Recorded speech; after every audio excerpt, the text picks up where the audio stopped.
Live from New Delhi, you're watching DD India News Hour, India's voice to the world. I'm Ramesh Ramachandran. Coming up in the next hour. Prime Minister Modi holds talks with Brazil's President Lula da Silva in New Delhi on strengthening ties in trade, critical minerals, defense, energy and digital technology. AI Impact Summit concludes. 90 countries and organizations sign New Delhi Declaration, accept India's human-centric AI vision.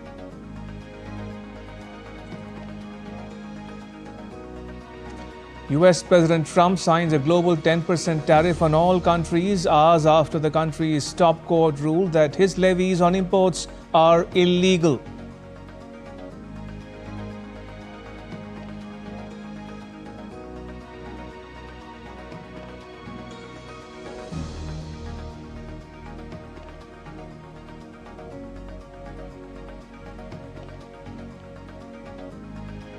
Amid growing tensions, Iran signals an openness for a draft nuclear deal as US President Trump considers a limited military strike on it.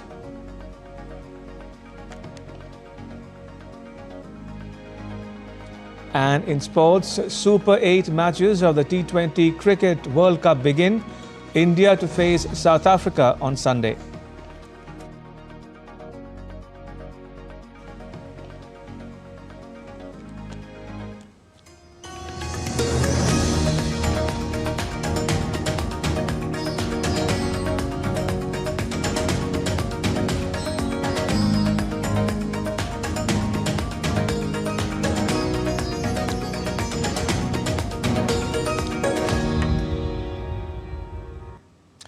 Prime Minister Narendra Modi and Brazil's President Lula Inácio da Silva held bilateral talks in New Delhi on Saturday. External Affairs Minister S. Jaishankar, Commerce and Industry Minister Piyush Goyal, National Security Advisor Ajit Doval, Foreign Secretary Vikram Misri and among others were those present in the talks. The talks focused on strengthening ties in trade, critical minerals, defense, energy and digital technology. The two sides signed multiple MOUs, including rare earth and mining, cooperation in MSMEs, the health sector, e-certificate of origin and traditional knowledge.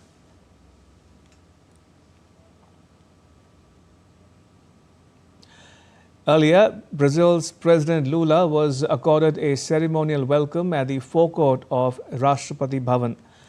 President Draupadi Murmu and Prime Minister Narendra Modi warmly welcomed the Brazilian leader.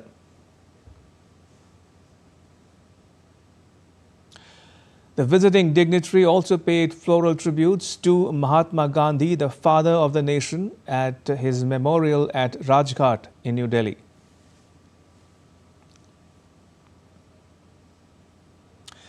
External Affairs Minister S. Jaishankar called on the visiting Brazilian leader in New Delhi.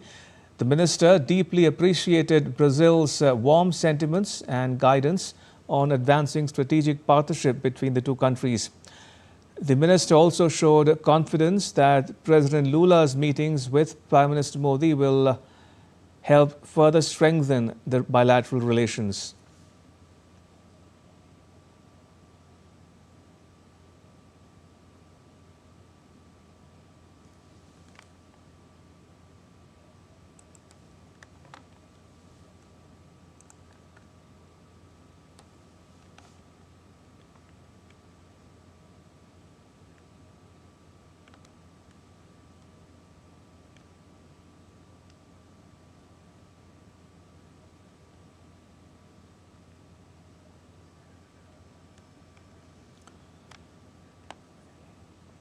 So let's also get you some more visuals of the bilateral talks between the two sides, between Prime Minister Modi and Brazilian President Lula, which were held just a short while ago in New Delhi, following which the two sides exchanged a number of MOUs, including on critical minerals and other facets of the multi-dimensional cooperation among India and Brazil.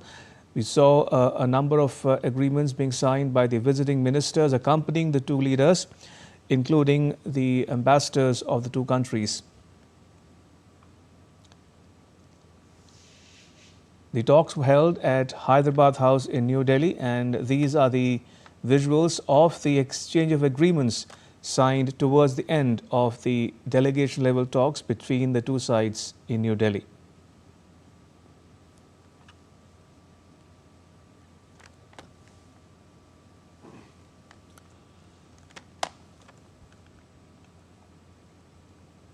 Right, so if you're just joining us, we are covering the India-Brazil talks that were held in New Delhi. These are the visuals of the signing of agreements and MOUs towards the end of the delegation-level talks led by Prime Minister Modi and President Lula of Brazil. The Brazilian leader took part in the AI Impact Summit held in New Delhi yesterday. And he continues his engagements here in New Delhi as part of his visit to India, a bilateral visit at that, with both sides signing a number of MOUs to strengthen the bilateral ties between the two countries. India and Brazil are also members of multilateral organizations such as the BRICS, which comprises Brazil, Russia, India, China, and South Africa. They're also members of the trilateral IPSA grouping comprising India, Brazil, and South Africa.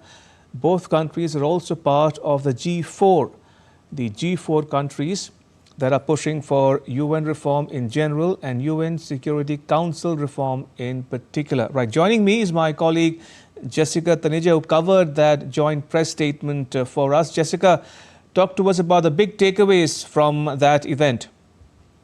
Well, of course, the big takeaways are the MOU on rare earth minerals and mining. We all know that Brazil has vast reserves of lithium, which are also needed for modern day tech today, from chips to other technologies. So this is, of course, also focusing on the potential Mercosur deal. Brazil is one of our largest trading partners in the Mercosur group, and perhaps moving ahead and focusing on what Mercosur technicalities and with agreements would look like in the future. Also, the president and the prime minister focus on taking the bilateral trade from $15 billion to $20 billion in the next 5 years, so a trade mechanism as well. And you heard from the Brazilian president, who said that they're against any kind of terrorism in Kashmir. That is a very strong statement coming in from one of the leaders, that India has enjoyed a decent relationship with it in the past. You remember Prime Minister had gone to Brazil last year for the BRICS summit, and they also have on mutual grounds, they said the two democracies would continue to take their stand on various other issues, and that has been the case. The world has looked at both India and Brazil and how they've sort of navigated this very complex and complicated geo-economic climate, so to say. And also to mention, Ramesh, the Brazilian delegation is traveling with at least 10 cabinet ministers and a host of business leaders that go up to 200. So this is a huge delegation that has traveled to India. They go to Seoul and South Korea next. But India was an important meeting, so to say, in that sense. It also was part of the AI summit. The focus also shifted to enhancing defense ties. Have to wait for the details as to what exactly is being worked upon, whether it's to do with Embraer or other aspects of the defense deal. We'll get to know that a little bit later. But the focus certainly also remained on Mercosur and India's intention to have a trade deal with Mercosur, Ramesh. Indeed, you referred to the joint press statement there, Jessica. What were some of the highlights from the joint press statement delivered by both principals, Prime Minister Modi and President Lula? Well, as I just highlighted, the MOUs that have been exchanged beyond just the traditional sectors of defense and tech, the two, I said, were also focusing on rare earth minerals, and that has become very crucial. Just to give a little bit of context to our viewers, with the way the critical mineral export has been weaponized well, in the recent past, supply chains have been disrupted because of this, because of weaponization of this very important component that is used in everyday electronics, magnets, anything. You talk gallium, germanium, lithium, which again, as I said, is found in vast reserves in Brazil. So in that sense, I think one of the major highlights of the meeting, I'd say, would be on mining as well as rare earth minerals, which the Indian industry would greatly benefit from. The other aspect, as I said, was also because if they sort of agree on certain technicalities, that would put India ahead of Europe in terms of having a deal with Mercosur, because if you recall, the European Union had a deal and they had almost finalized it, but the European Parliament didn't ratify it in the end because of principal oppositions from France and Germany on agriculture tech. But also today, interestingly, Ramesh, when you heard the two leaders, there was also an MOU and an agreement on expanding the agricultural sector. So that is something, as President Lula said, that India is known as the world's pharmacy and Brazil is known as the world's barn. So that particular aspect of the bilateral relationship and their prominence and their place in the world was also established in the statements today. Indeed, and also referring to the joint press statements there, Jessica, both sides emphasizing on the need to defend multilateralism. In that context, I need to remind the viewers that both Brazil and India are members of multilateral groupings such as BRICS, which comprises Brazil, Russia, India, China and South Africa. Also IPSA, a trilateral grouping comprising India, Brazil and South Africa. Also the G4, for that matter, Jessica, which is pushing for UN reform. G4 comprising India, Brazil, Germany and Japan. Yes, that was also something that both the Indian Prime Minister as well as the Brazilian President did stress on. Yes, UN resolutions are important. Reforms is something they're looking forward to work together on as well. And interestingly, you also picked up the point on where both countries seem to have been of the view that they need to defend multilateralism as well as peace. Because from what India and Brazil have seen in the recent past with the change in geoeconomics, a little bit of context there for our viewers, is the tariff uncertainty that was created in a couple of months ago, where Brazil was the highest tariff country with about 50% by the American dispensation, and that hasn't changed. But of course, with the US Supreme Court ruling last night, a lot of things look very different right now, with all countries looking at 10% tariffs. But circling back to the point where Brazil and India stand together in multilateralism on democratic reforms in two countries that believe in democratic principles and forms of governance, there is a lot that they shared in common, and perhaps these also stood out as what they currently believe in. All right, we'll leave it there for now, Jessica. Thank you for that update. Jessica Taneja reporting on the just concluded talks between India and Brazil in New Delhi. Right, joining us for more on India-Brazil relations is Professor Harshvardhan Pant. He is Vice President of the Observer Research Foundation. The ORF is a privately held think tank headquartered in New Delhi. Professor Pant, welcome to DD India News Hour. Your first thoughts on the optics and outcomes from the India-Brazil talks. Do you think the bilateral ties have matured and come of age? I think so, Ramesh. I think for a long time, India and Brazil were seen as like-minded countries, but very distant, not really been able to turn their potential into anything concrete. And I think now what we are witnessing is a maturing of that relationship, because of, in particular, in light of the circumstances that I think both India and Brazil find themselves in, but also because India is more forthcoming now in ensuring that the leverage that it has in the global economy today gets tapped, gets fructified into concrete partnerships. And Brazil, because of the environment that it is facing in the neighborhood, particularly with the US relationship under the Trump administration, trying to find newer partners and trying to look at India through a new lens. So I think it's a convergence that is quite needed, and that was in fact, frankly, long in the making. But now that we are here, it's good to see how the two sides are now making it multifaceted, more substantive, more outcome oriented. Professor, since you referred to the US, how does Trump's national security strategy with respect to the Western Hemisphere impinge or cramp Brazil's and other Latin American countries' foreign and security policies?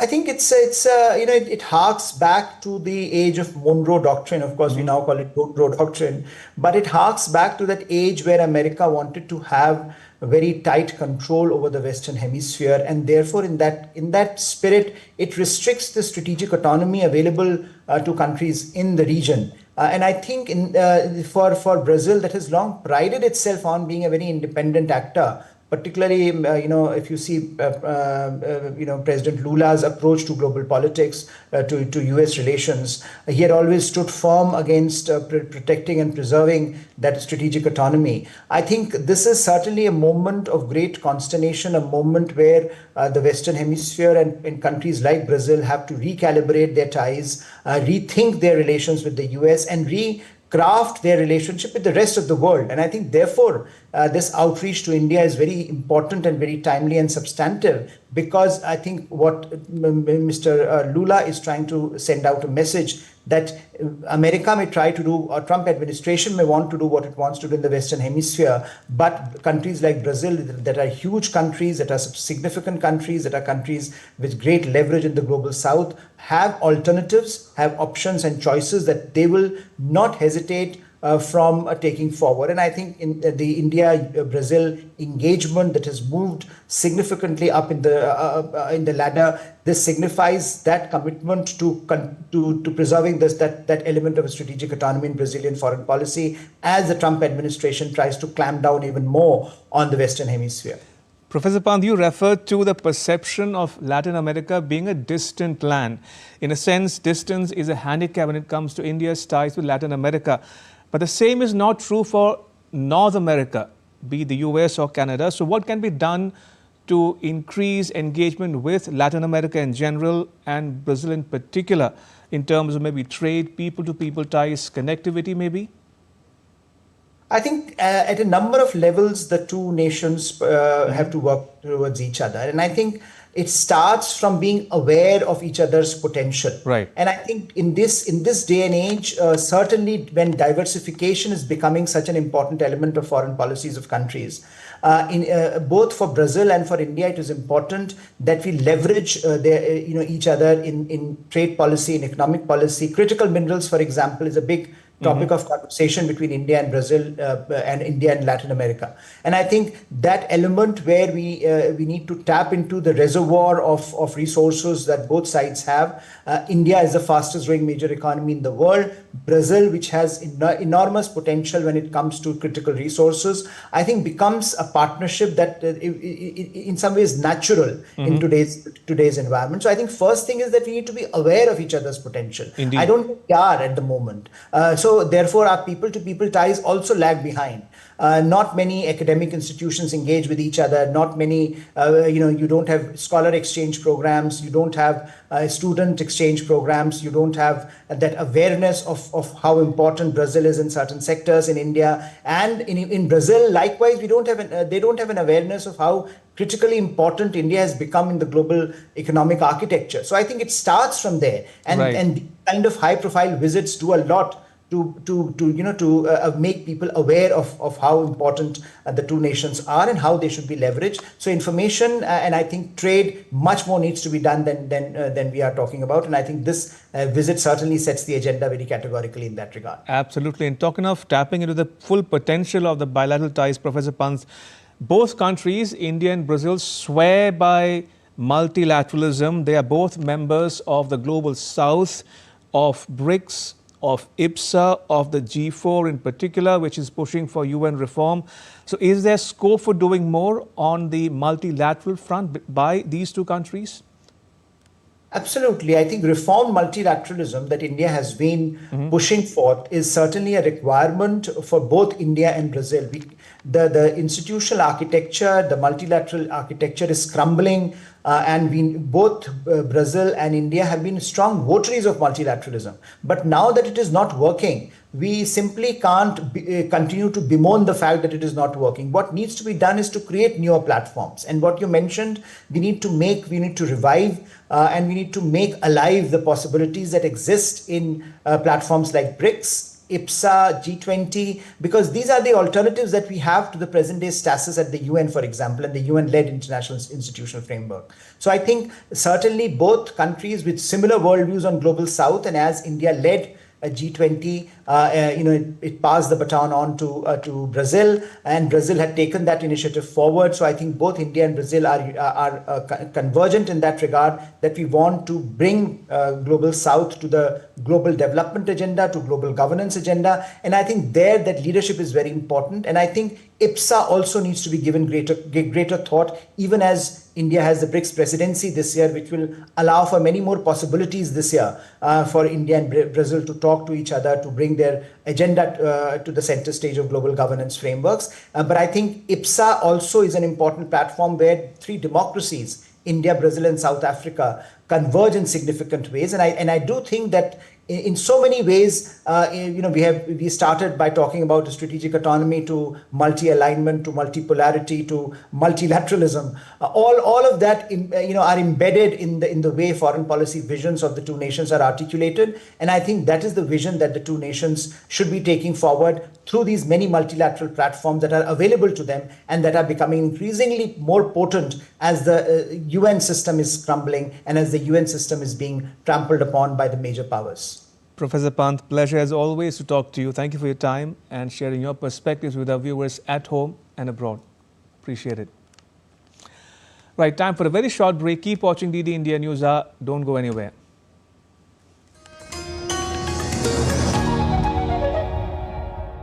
Can the US launch a bombing campaign against Iran? The Philippines vessel suffered structural damage. The saga of child sexual abuse is the United States China's debt trap strategy. Truth is stranger than fiction. But sometimes hard to uncover.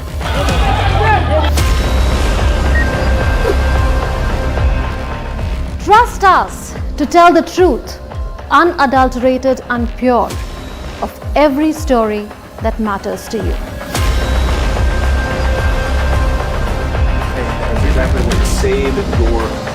You read between the lines, cut the clutter, and connect the dots to get you the full picture. Watch Connecting the Dots at these times with me, only on DD India.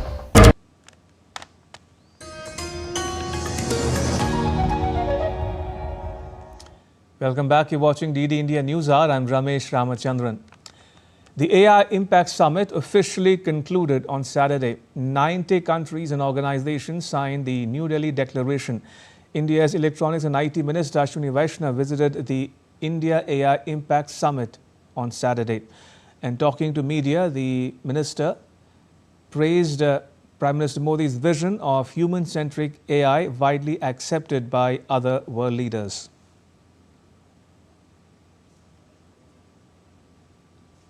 AI impact summit का declaration total 88 countries plus international organisations ने sign किया है, जो अभी release हो रहा है. 86 countries plus 2 international organisations. इसमें सर्वजन हिताय सर्वजन सुखाय इस प्रिंसिपल को फॉर्मलाइज किया है, इसको एक्सेप्ट किया है सारी दुनिया ने. माननीय प्रधानमंत्री श्री नरेंद्र मोदी जी के ह्यूमन सेंट्रिक एआई के विजन को सारे विश्व ने स्वीकार किया है. Minister Vaishnav said the event showcased many innovative solutions, with startups and young students showing strong enthusiasm even on the last day of the summit. He criticized the Congress party's actions as an attempt to tarnish the country's reputation. AI summit में बहुत सारे अच्छे technical solutions यहाँ पर presented हैं. बहुत सारे startups हैं जिन्होंने बहुत अच्छा काम किया है, और आज भी 5वें दिन भी बहुत अच्छा उत्साह है. बहुत सारे यंग स्टूडेंट्स यहाँ पर आए हुए हैं जो कि सब टेक्निकल एग्जीबिशंस में पार्टिसिपेट कर रहे हैं. मैंने कई एग्जीबिटर्स से बात भी अभी की कि कल जो यूथ कांग्रेस के जो रकस यहाँ पे क्रिएट करने की कोशिश की, उसको सब ने इनवेरिएबली शेमफुल कहा है, किसी ने बहुत स्ट्रांग वर्ड्स भी यूज़ किए हैं, और जिस तरह से भारत की प्रतिष्ठा को कम करने का प्रयास कांग्रेस हमेशा करती है वो बहुत ही शर्मनाक है। और किसी भी पैरामीटर पे इस तरह की हरकत करना उनकी राजनीति जैसी जो गिरावट है उनकी राजनीति में वो दर्शाती है। Prime Minister Modi will participate in the groundbreaking ceremony of the HCL Foxconn joint venture project, the India Chip Private Limited, in Uttar Pradesh via video conferencing. The establishment of the HCL Foxconn semiconductor facility marks a significant milestone in India's journey towards technological self-reliance. The project is aligned with the government's efforts to strengthen domestic manufacturing capabilities, reduce import dependence, and build resilient global supply chains. It's expected to play a crucial role in supporting key sectors such as automobiles, consumer electronics, and other devices. Through this initiative, India's semiconductor ecosystem will receive a major boost, fostering innovation, skill development, and technology transfer. The facility is also expected to create thousands of direct and indirect employment opportunities.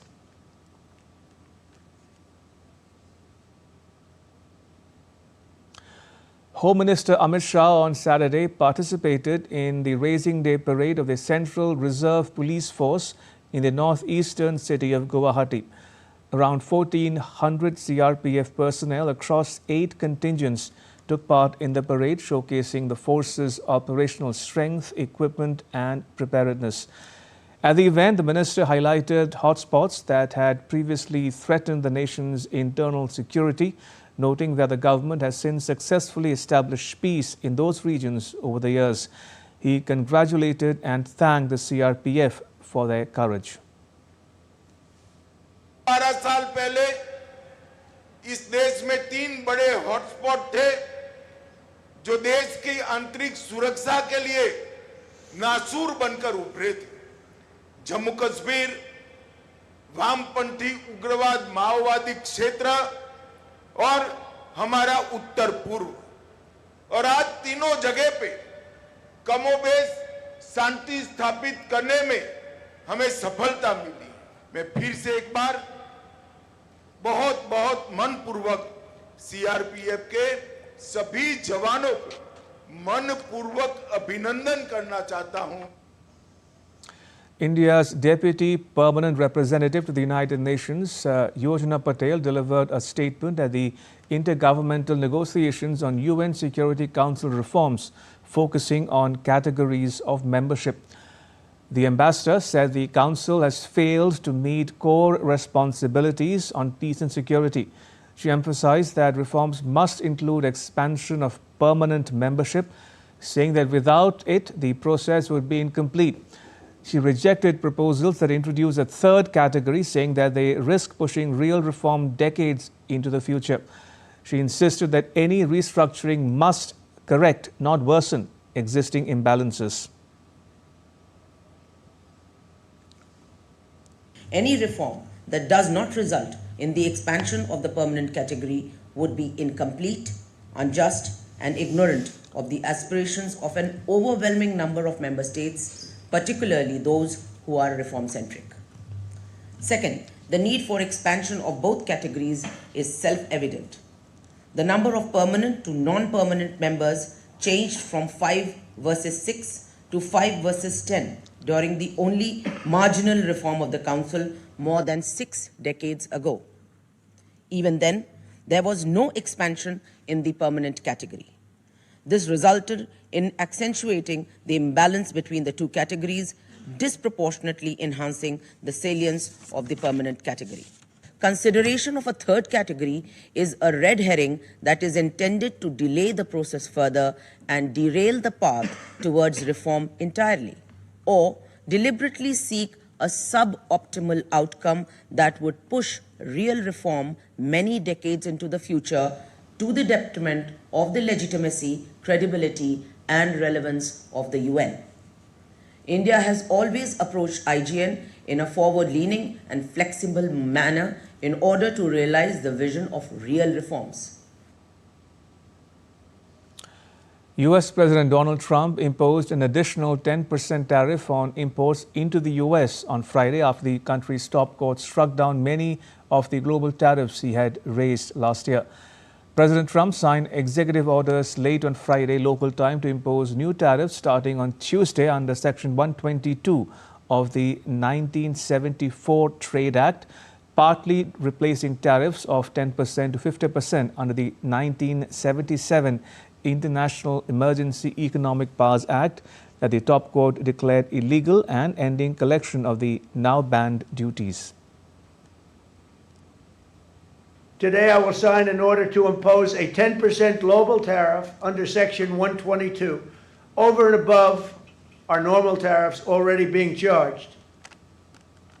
According to a White House fact sheet, the new duty is slated to take effect from 24th February for 150 days, with exemptions remaining for sectors that are under separate probes, including pharma and goods entering the U.S. under the U.S.-Mexico-Canada agreement. U.S. trading partners that reached tariff deals with President Trump's government will now also face a 10% duty, despite higher levels they may have agreed on previously. And earlier, the U.S. top court on Friday rejected President Trump's sweeping tariffs under law meant for use in national emergencies as illegal.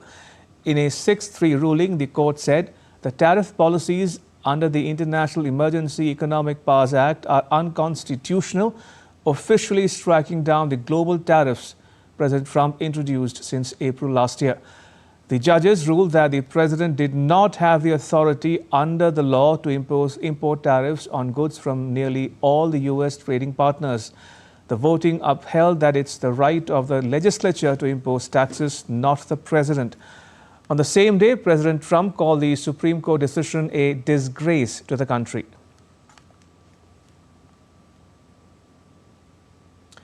U.S. Treasury Secretary Scott Bessent said the new 10% tariff, along with possible actions under other trade laws, would ensure that tariff revenues remain largely unchanged in 2026.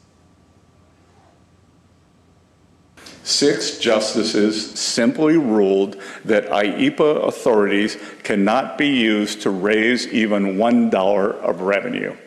This administration will invoke alternative legal authorities to replace the IEEPA tariffs. We will be leveraging Section 232 and Section 301 tariff authorities that have been validated through thousands of legal challenges. Treasury's estimates show that the use of Section 122 authority, combined with potentially enhanced Section 232 and Section 301 tariffs, will result in virtually unchanged tariff revenue in 2026. Meanwhile, the Democrats demanded a tariff refund after the court overturned President Trump's tariffs. Illinois Governor J.B. Pritzker sent Donald Trump an invoice Friday demanding nearly $9 billion in tariff refunds for families in his state. In a letter shared with media, Pritzker demanded about $1,700 for every Illinois household. Calls for repayment continued elsewhere. Earlier on Friday, California's Governor Gavin Newsom said the money Trump's tariffs had raised came from U.S. voters' pockets and should be refunded. The U.S. and Vietnam are moving closer on trade and technology cooperation. Vietnam's government on Saturday announced that President Donald Trump told Vietnam's top leader that he would instruct the relevant agencies to remove Vietnam from a list restricting access to advanced U.S. technologies. The two leaders met at the White House on Friday for their first in-person meeting, where the Vietnamese leader attended President Trump's Board of Peace meeting. The meeting comes amid ongoing trade negotiations between the two countries. Vietnam had been hit with steep U.S. tariffs earlier this year after ranking among the countries with the largest trade surpluses with the United States. Iran and the U.S. are sliding rapidly towards military conflict as hopes fade for a diplomatic solution to their standoff over Tehran's nuclear program. Iran's Gulf neighbors and Israel now consider a conflict to be more likely than a settlement, with Washington, D.C. building up one of its biggest military deployments in the region. Israel's government said Tehran and Washington, D.C. are making preparations for military action, though no decision has been made yet on whether to carry out such an operation. 2 rounds of Iran-US talks have stalled on core issues from uranium enrichment to missiles and sanctions relief. After talks in Geneva on Tuesday, Iran's Foreign Minister Abbas Araghchi said the 2 sides had agreed on guiding principles, but the White House said there was still distance between them. Iran is expected to submit a written proposal in the coming days, a U.S. official said, and Minister Araghchi said on Friday that he expected to have a draft counter-proposal ready within days. But President Trump warned Iran on Thursday that it must make a deal over its nuclear program or really bad things will happen.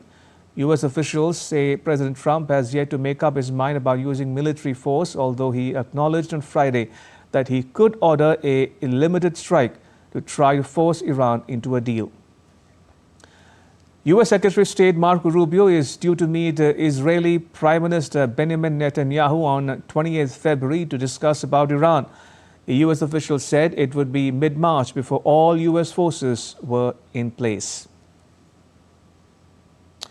Iran's Foreign Minister Abbas Araghchi said on Friday that he expected to have a draft counter-proposal ready within days following nuclear talks with the United States this week. In an interview, Minister Araghchi said he had a draft counter-proposal that could be ready for top Iranian officials to review in the next 2 or 3 days, with more U.S.-Iran talks possible in a week or so. While at the United Nations, its spokesperson Stephanie Dujarric reiterated concerns about heightened rhetoric and increased military activities in the region. 2 U.S. officials said the U.S. military planning on Iran had reached an advanced stage if ordered by President Trump. As President Trump on Thursday gave Tehran a deadline of 10 to 15 days to make a deal to resolve their long-standing nuclear dispute. Kuwait is considering a regulated freelance visa as part of sweeping labor market reforms. The proposal was announced by First Deputy Prime Minister and Interior Minister Sheikh Fahad Al Youssef during talks with private sector representatives. The scheme would allow expatriates to work independently without a traditional sponsor under a legal framework. The move aims to curb residency permit trading and address irregular labor practices.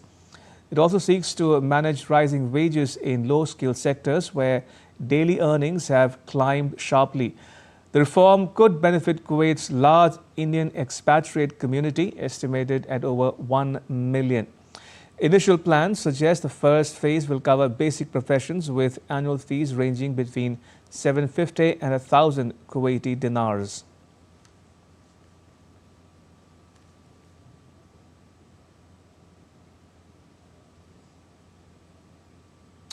Still to come on DD India News Hour. Asha Sharma to head Microsoft Gaming in a major leadership reshuffle.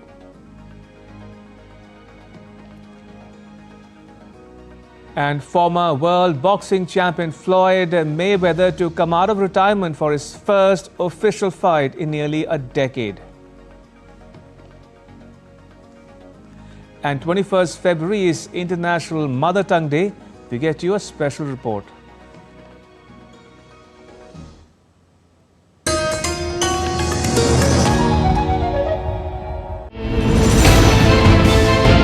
Geopolitics and trade deals. Economic challenges amid development. Hard work and the path to prosperity. It's the economy always. Between walkers, money is what money does and says. Supply creates its own demand. Between the bulls pulls and bears tears. When supply chains globalization and India rises to the podium. We'll get you centered with the Economic Brief at 8 p.m. every Thursday on DD India.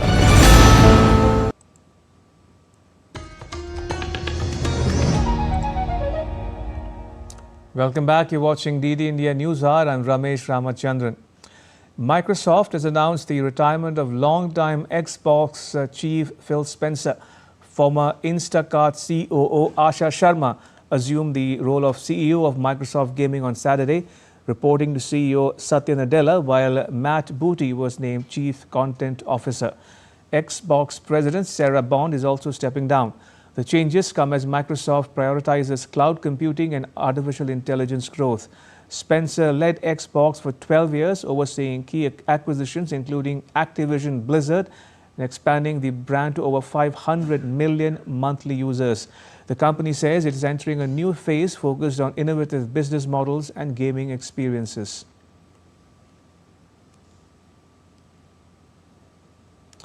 To global market updates now, U.S. stocks closed higher after the Supreme Court of the United States struck down sweeping tariffs imposed by President Donald Trump. The Dow Jones rose 0.47%, while the S&P 500 gained nearly 0.7% and the Nasdaq advanced 0.9%. The U.S. top court ruled 6-3 that the government exceeded its authority by using emergency powers to impose broad import duties. Markets reacted even as fresh data showed inflation pressures persisting, with the Fed's preferred gauge rising 2.9% year on year. Core inflation ticked up to 3%, adding to concerns over price stability. Meanwhile, fourth quarter GDP growth slowed to 1.4%, well below expectations, partly because of the government's shutdown. Technology shares led gains, with Alphabet, Amazon and Nvidia advancing as investors now look ahead to Nvidia's upcoming earnings report. And now to all the news from the world of sport. New Zealand will lock horns with Pakistan in the opening game of the Super 8 at the T20 Cricket World Cup in Colombo. The New Zealand middle order's ability to mount a strong response against the Pakistan spin unit could be the deciding factor. The Kiwi batters are yet to hit the top gear in the ICC showpiece, except for openers Tim Seifert and Finn Allen, who have 350s between them. In contrast, Pakistan have been stationed in this port city since the beginning of the World Cup and have already played 2 matches at the Premadasa International Cricket Stadium. Pakistan have their own worries in batting. They'll need to make a bigger collective contribution against an experienced New Zealand side. Rain could disrupt 2 key matches of the T20 World Cup in Sri Lanka this weekend. Weather forecast indicates showers and possible thunderstorms in Colombo, raising concerns over the Super 8 clash between New Zealand and Pakistan today, with interruptions likely during the afternoon and evening. Kandy is also expected to experience rain, particularly later in the day. Persistent cloud cover and scattered showers could affect Sri Lanka's match against England in Pallekele on Sunday.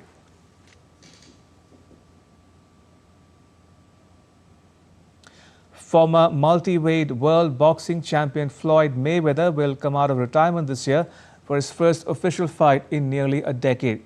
Though his opponent has yet to be decided before his official return, Mayweather is set for an exhibition bout with fellow boxing great Mike Tyson, with the date and venue still to be announced. It'll mark the 48-year-old American's 4th comeback from retirement following previous exits in 2007, 15 and 17. In the last bout, he beat Conor McGregor to extend his record to 50-0. He has fought several exhibitions as well. Across a 3-decade-long career, Mayweather defeated many of his era's top fighters and headlined the 3 highest-grossing bouts in history against Manny Pacquiao in McGregor and Canelo Alvarez.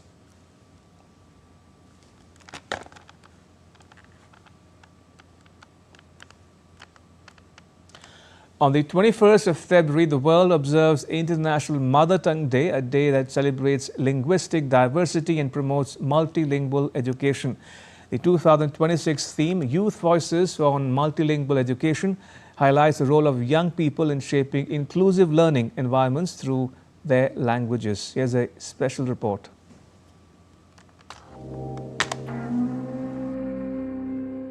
Language is more than just words. It is memory, culture and identity. International Mother Tongue Day traces its origins to Bangladesh and was formally recognized by UNESCO in 1999. Since then, it has been observed worldwide to promote linguistic diversity and multilingualism. The 2026 theme, Youth Voices on Multilingual Education, places young learners at the heart of this global conversation. A child's first understanding of the world begins in the mother tongue, the language spoken at home. Research and experience show that early education in one's mother tongue strengthens comprehension, builds confidence, and improves learning outcomes.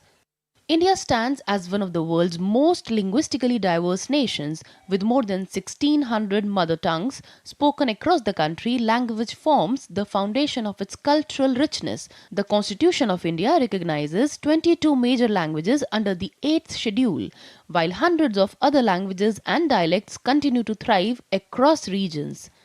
Today's youth are naturally multilingual. They communicate in regional languages at home, learn additional languages in schools, and connect globally through digital platforms. For them, multilingualism is not a challenge, it is an advantage. Across schools and universities, young voices are advocating inclusive education in languages they understand best. The message is clear: learning is strongest when rooted in own language. Technology is further strengthening this movement. Initiatives such as Digital India's language platforms and AI-based tools are expanding access to education in Indian languages. Voice-enabled services and translation technologies are ensuring that language is no longer a barrier to opportunity. In this spirit, Doordarshan has been harnessing artificial intelligence technologies to deliver PM Modi's Mann Ki Baat in multiple regional languages, including Gujarati, Tamil, Telugu, Bangla, and several others. This initiative reflects a meaningful blend of technology and tradition, where modern innovation strengthens linguistic heritage and national communication reaches citizens in the language closest to their hearts. As the world marks International Mother Tongue Day 2026, the spotlight remains on young voices, voices that carry tradition forward while embracing innovation. In every language spoken across the country, the message is the same: education thrives when every voice is heard. Kriti Vadhera's report for DD India. And that's all for this edition of DD India News Hour. You can get the latest news on the DD India mobile app on both Android and iOS platforms. Scan the QR code to download it.